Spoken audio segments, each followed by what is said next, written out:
வணக்கம் ஃப்ரெண்ட்ஸ், நம்ம இந்த வீடியோவில் வந்து ஸ்டாண்டிங் சீலர் வந்து அப்ளை பண்ணுறோம். பெரும்பாலும் ஸ்டாண்டிங் சீலர்லாம் வந்து நம்ம உள்ளவே போட்டால் ஏறும். இது பார்த்திங்கன்னா கிட்டத்தட்ட வெயிலே வச்சு அப்ளை பண்ணுறோம். எதுக்காக வெயிலே வச்சு அப்ளை பண்ணுறோம் அப்படின்னா, அதாவது காலையில் மழை பெஞ்சிச்சு, ஃபுல்லாக ஜில்லுன்னு ஆயிடுச்சு.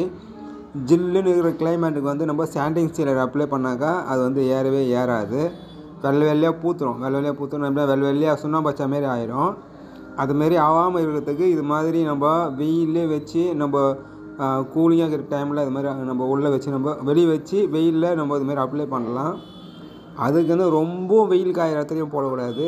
அதாவது கதகதப்பாக இருக்கணும் நம்ம ஸ்டாண்டிங் சீலர் அப்ளை பண்ணுறதுக்கு.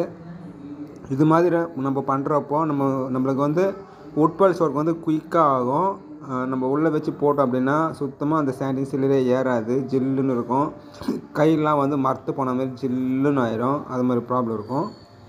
அது மாதிரி நம்ம ஸ்டாண்டிங் சீலர் ஃபுல்லாக போட்டுட்டு அப்புறமா வந்து நம்ம நார்மலாக வந்து தேய்ச்சி உட் பாலிஷ் அப்ளை பண்ணுறோம்.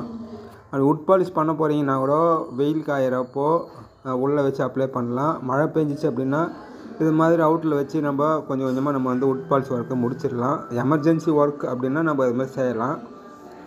மழை பெய்கிறப்போ நம்ம ஸ்டாண்டிங் சீலர் உட் பாலிஷ் வந்து கண்டிப்பாக அப்ளை பண்ணவே முடியாது. அது மாதிரி ஃபோக்கஸ் லைட்டு, சன்லைட் மாதிரி இருக்கும். அந்த சன்லைட்டு போட்டு நம்ம வந்து ஒர்க் பண்ணலாம். அப்போவும் கொஞ்சம் ஒர்க்லாம் ஏறும். அதாவது உட் பாலிஷ் அப்ளை பண்ணலாம், நல்லா ஏறும்.